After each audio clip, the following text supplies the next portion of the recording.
A few months ago, about 20% of the world was on the brink of nuclear annihilation. For 4 days, the world held its breath, unsure of what's to come next. But instead of war, what happened was something entirely different. A victory not on the battlefield, but on the global stage.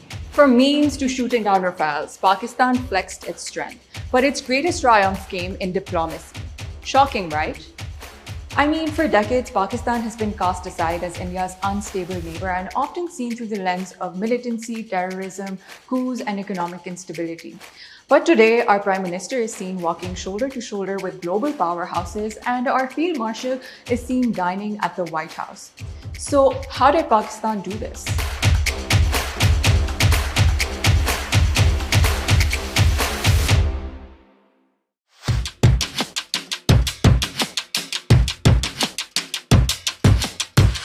This is the story of how Pakistan pulled off one of its biggest diplomatic wins in decades. 5 or 6 planes got shot down. The conflict lasted just 4 days, but they completely redefined the power dynamics. Pakistan ने भारत पर ही हमला करना शुरू कर दिया. Here's a summary. India carries out strikes inside Pakistan. Pakistan responds with drones and missiles targeting Indian bases and taking down Indian planes, including the most prized Rafale. But then something surprising happened. President Trump suddenly tweeted saying that the US had brokered an end to the fighting. This was just days after Vice President J.D. Vance had said that the conflict is none of their business. So what changed? Apparently, the Pakistani government's call for its National Command Authority, the body that oversees nuclear weapons, was a cause of concern.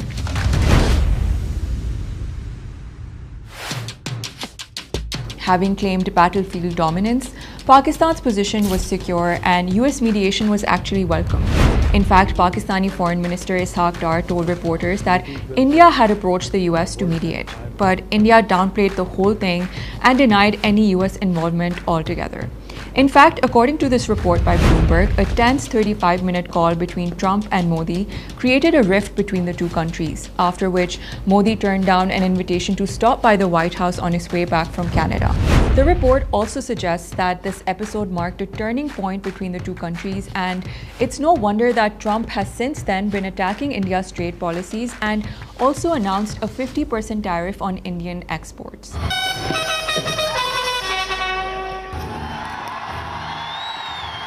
After missed calls, half conversations, and deliberate delays, both sides finally talked. By May 10th, a ceasefire was announced. It wasn't just the US though. The Iranians also sent their foreign minister early on in the conflict. And China was fully backing Pakistan with its PL-15 missile, shooting down Indian Rafales in real time. This mix of military pressure and international persuasion stopped the war. But it left the world with a new question. Who actually came out on top? Here's where Pakistan stunned everyone. The Indian government went into overdrive, claiming massive wins like destroying a port in Lahore. Their media and general communication seemed a bit frazzled. Pakistan, on the other hand, remained calm.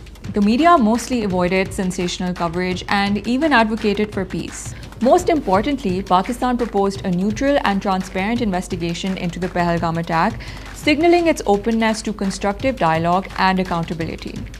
Barely weeks after the ceasefire, Pakistan was on the move. Prime Minister Shehbaz Sharif, accompanied by the newly promoted Field Marshal Ayesha Mir, embarked on a post-conflict victory lap diplomatic tour of Turkey, Iran, Azerbaijan, and Tajikistan.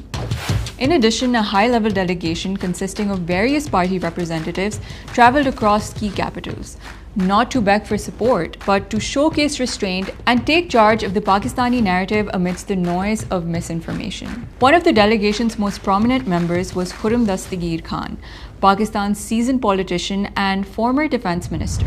India has now realized after 3 what they claim to be incursions into Pakistan, 2016, 19 and 25, that it cannot browbeat Pakistan militarily.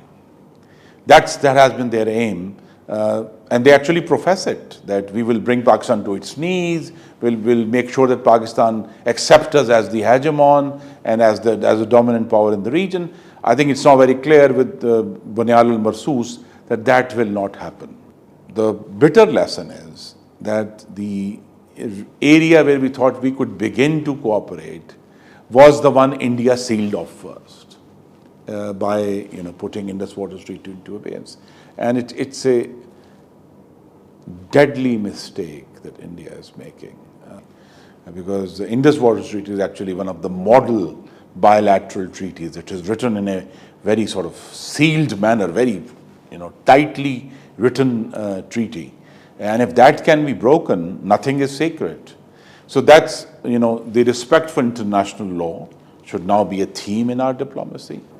Now, again, this is my personal opinion. The world, which had essentially written off Pakistan as a terrorism-ridden, weak economy country, is seeing Pakistan in a new light. A Pakistan that has this hitherto hidden military strength, air force strength, has this ability to communicate to the world, and by doing so, sending a signal that it is a responsible member of international community. I think that's very important, and this should help build up what the new foreign policy ought to be, which is a pursuit of Pakistan's economic interests and to be less zero-sum in our diplomacy. But we should also, and again this is my personal opinion, realize that yes, we have this now very intriguing new honeymoon with the United States, but our true partner has been, is, and will be China. And this is where the conflict transformed Pakistan's international image. Now, for a long time, Pakistan was ignored by the Biden administration. This frosty relationship with the US also trickled down to other European countries, leading to a sort of alienation. International organizations were working with Pakistan, but with considerable skepticism. But the war changed everything. According to many analysts, Pakistan didn't just survive the war, it came out victorious. For the first time in decades, Islamabad had the confidence to set the terms of the story. Let's break down the wins. Win number 1.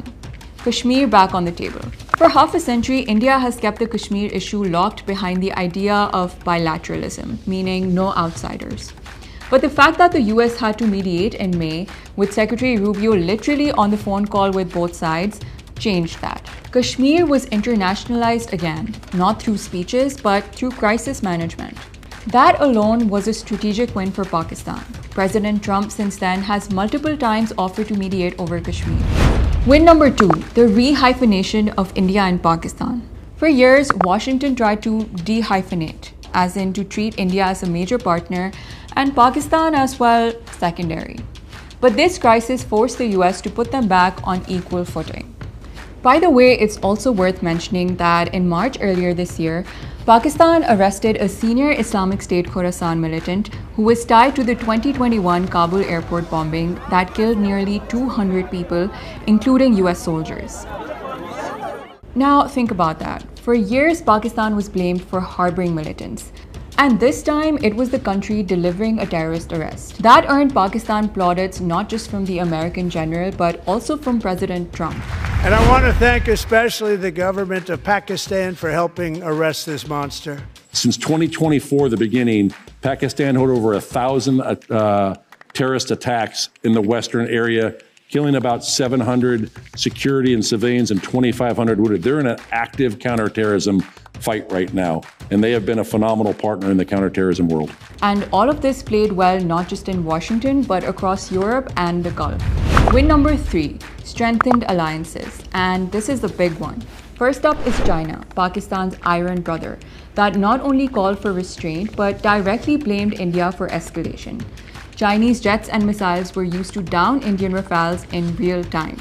And Beijing doubled down on CPEC investments in energy grids and the Gwadar port. And the lasting image? Shehbaz Sharif standing shoulder to shoulder with Xi Jinping at China's military parade. For India, this is a nightmare. A tighter Beijing-Islamabad axis means that the two-front threat is more real than ever. The relationship is now deeper than trade corridors and infrastructure. China is Pakistan's primary defense supplier, filling the gap left by the West. And that's exactly why India is now trying to mend fences with the Chinese. Next up, Turkey.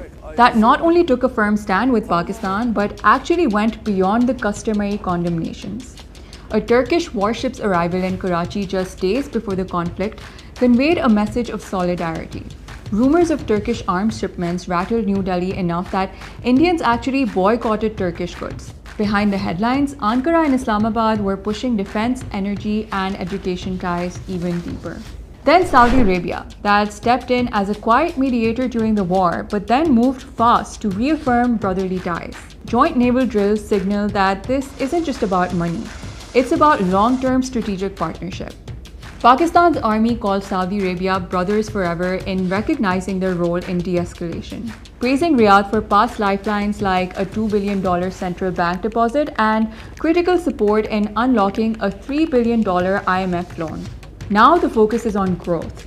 Saudi investors are eyeing a $1 billion stake in the Reko Diq copper and gold project, which is one of the world's largest. Next up, Azerbaijan, that openly backed Pakistan's Kashmir stance and is deepening defense and energy cooperation, tying Islamabad into the Caspian region. And then Afghanistan surprised everyone. Both sides not only upgraded their diplomatic missions for the first time in years, but also tied CPEC into Kabul and agreed on counterterrorism cooperation. Now we all know that for years, Pakistan and Afghanistan have been at odds. Border clashes, refugee disputes, and accusations of cross-border militancy. But after May 2025, the tone shifted. In late May, Pakistan announced that it would elevate its diplomatic envoy in Kabul from charge d'affaires to ambassador, which is a significant upgrade after nearly 4 years of only diplomatic engagement. A few days later, the Afghan side reciprocated, which is a win for Islamabad. This change didn't happen in a vacuum. It came on the back of a trilateral meeting in Beijing between Pakistan, Afghanistan, and China. There they agreed to not only swap ambassadors, but also to expand CPEC into Afghanistan, opening the door for transit, investment, and regional integration. For India, that's a strategic loss because Afghanistan is no longer an easy counterweight to Pakistan. And finally, Bangladesh. This was a real shocker. In September, Deputy Prime Minister Ishaq Dar flew to Dhaka, which was the first visit in over a decade. They opened doors to student exchanges, visa-free diplomacy, and even floated shipping and defense cooperation. Bangladesh's military delegation visited Islamabad with JF-17 fighter jets on the table. Now sure, the wounds of 1971 haven't healed, but geopolitically, the timing was perfect. With Sheikh Hasina gone, Dhaka was less tied to Delhi, and Islamabad seized the moment right away. For Pakistan, this was more than just repairing bilateral ties. Bangladesh is South Asia's second largest and fastest growing economy after India. But here's the kicker. For India, this shift is deeply uncomfortable. India has heavy investments in Dhaka like energy, connectivity, and defense cooperation.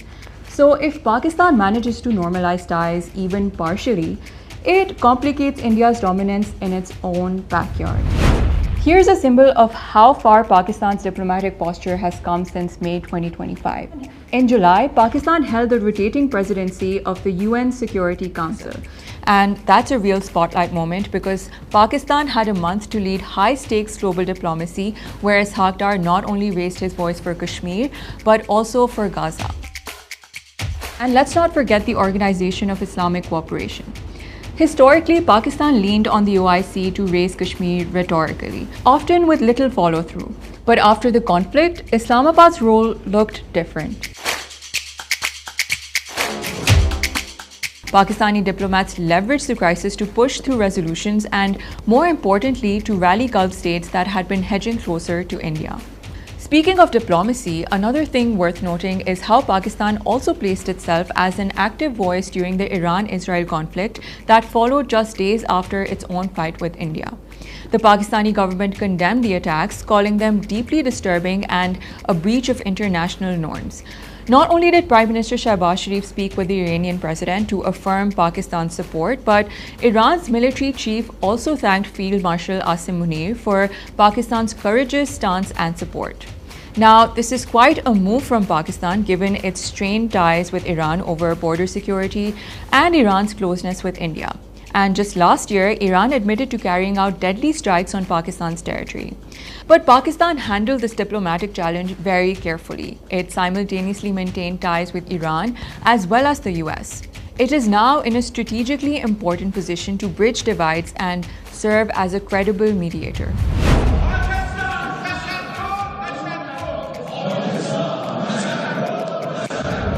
Now, put all of this together and you see exactly why analysts say that Pakistan walked out of this 4-day war not broken, but stronger. And here's the irony. This wasn't a long war. It didn't redraw borders and it didn't even topple governments. But Pakistan proved that it could stand toe-to-toe militarily, manage its narrative diplomatically, and even win over allies that had been distant for decades. And sure, India and Pakistan aren't done.